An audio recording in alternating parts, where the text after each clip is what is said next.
Asia প্রশান্ত মহাসাগরীয় অঞ্চলে আবারও উত্তেজনা বেড়েছে চীন ও রাশিয়ার যৌথ সামরিক তৎপরতায়। জাপানের প্রতিরক্ষা মন্ত্রী জানিয়েছে, জাপানের চারপাশে যৌথভাবে বোমারু যুদ্ধ বিমানের টহল চালিয়েছে চীন ও রাশিয়া। আর পরিস্থিতি পর্যবেক্ষণে টোকিওর আকাশে উড়িয়েছে নিজেদের যুদ্ধ বিমান। মঙ্গলবার রাতের বিবৃতি অনুযায়ী রাশিয়ার 2টি পারমাণবিক সক্ষম Tu-95 কৌশলগত বোমারু বিমান জাপান সাগর পেরিয়ে পৌঁছে যায় পূর্ব চীন সাগরে। সেখানে অপেক্ষা করছিল চীনের 2টি H-6 বোমারু, যারা একসঙ্গে জাপানের পূর্ব দিকে প্রশান্ত মহাসাগরে দূরপাল্লার যৌথ টহল সম্পূর্ণ করেন। এরপর পরিস্থিতি আরো উত্তপ্ত হয় যখন 4টি চীনা J-16 যুদ্ধ বিমান এই টহলে যোগ দেয়। তারা ওকিনাওয়া ও মিয়াকো দ্বীপের মাঝের মিয়াকো প্রণালীতে টানা কয়েক দফা যাতায়াত করে। একই সময় জাপান সাগরে রাশিয়ার বিমান বাহিনীর আরো একটি A-50 আগাম সতর্ককারী বিমান এবং 2টি Su-30 ফাইটারও শনাক্ত হয়।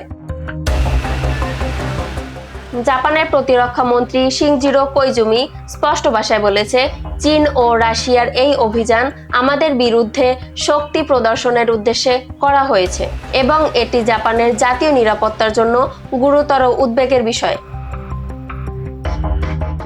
জাপানি যুদ্ধ বিমানও কঠোরভাবে আকাশ সীমা শনাক্ত করেছে এবং সব প্রতিরক্ষা নিয়ম মেনে চলছে। অন্যদিকে রুশ প্রতিরক্ষা মন্ত্রণালয়ের বরাতে জানা গেছে, রাশিয়ার এই যৌথ ফ্লাইট টানা 8 ঘন্টা ধরে চলে। দক্ষিণ কোরিয়ার সামরিক বাহিনীও জানিয়েছে, মোট 60টি রুশ এবং 2টি চীনা যুদ্ধ বিমান তাদের আকাশ প্রতিরক্ষা শনাক্তকরণ এলাকায় প্রবেশ করেছে। উত্তেজনা আরো বেড়েছে একটি সাম্প্রতিক ঘটনার পর, যেখানে জাপান অভিযোগ করেছে চীনা বিমান বাহিনী জাহাজ থেকে উড্ডয়ন করা যুদ্ধ বিমান জাপানি সামরিক বিমানের দিকে রাডার লক্ষ্য করেছে।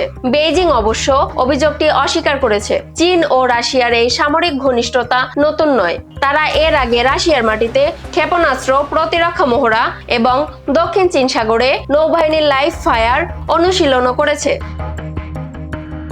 তবে জাপানের সাম্প্রতিক মন্তব্য, তাইওয়ানের চীনা পদক্ষেপ জাপানের নিরাপত্তার জন্য হুমকি হলে টোকিও প্রতিক্রিয়া দেখাতে পারে।